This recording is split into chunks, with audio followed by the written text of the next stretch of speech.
சரி, நான் இப்போது ஒரு முக்கியமான சில வார்த்தைகள் கூறி எடுத்துக்காட்டு யாருன்னா நம் முதலமைச்சர் இருக்காங்களே திரு விஜய் அவர்களை பற்றி. இந்த உலகம் உன்னால் முடியாது என்று என்னென்னவென்றாலும் சொல்லும், அதை எதுவும் ஏற்றுக்கொள்ளாமல் உனது இலக்கை நோக்கி சென்று கொண்டிரு, பிறகு நீ நினைத்ததை அடைவாய். அதற்கு உதாரணம் திரு விஜய். ஒவ்வொரு முறையும் பிளாஸ்டிக் பைகளை குப்பையில் சேர்க்கும் போது இது எந்த ஆவினத்தின் வயிற்றில் போகுமோ, எந்த சாக்கடை அடைக்க உதவுமோ, எந்த மண்ணில் விழுந்து மக்காமல் கிடைக்குமோ என்று சுற்றுச்சூழல் பற்றி நடித்து காண்பிக்க வருகிறார்கள். ராமா.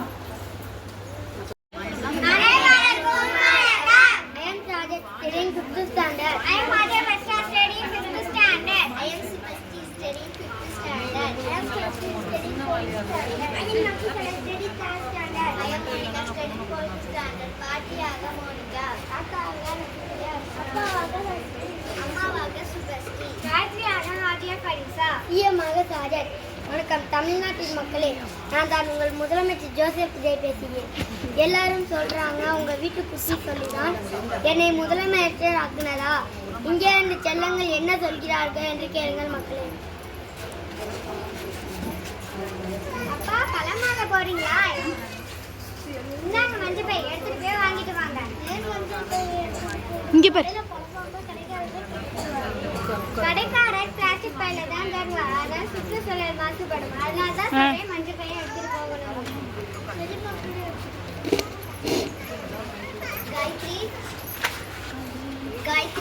காயத்ரி, நான் காய்கறி வாங்க கடைக்கு போறேன். நீ வீட்டுல பத்திரமா இரு.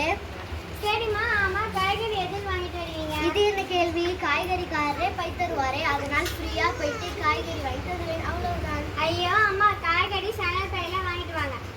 இந்தாங்க பை, எடுத்துட்டு போய் வாங்கிட்டு வாங்க. பாய், குடும்பம் எடுத்துட்டு போறேன். எதுவும் எடுத்துக்காம ஃப்ரீயா போயிட்டு வரலாம்னு நினைச்சேன்.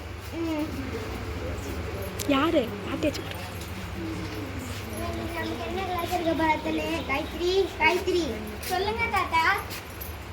நான் மளிகை ஜாமான் வாங்க போறேம்மா, இந்த பை எடுத்துட்டு போங்க. சூப்பர் தாத்தா, கொஞ்சம் எடுங்க வேணாம். இந்தாங்க தாத்தா, இந்த கட்டப்பை எடுத்துட்டு போய் எனக்குமா சேர்த்து எடுத்துட்டு போறேன்.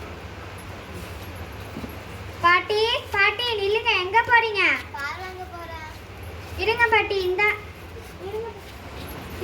இந்த கூட எடுத்துட்டு போய் வாங்கிட்டு வாங்க.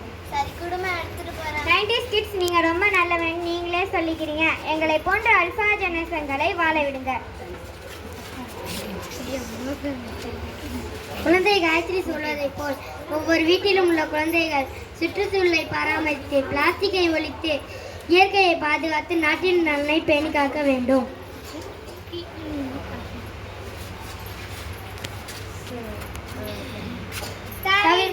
தவிர்ப்போம்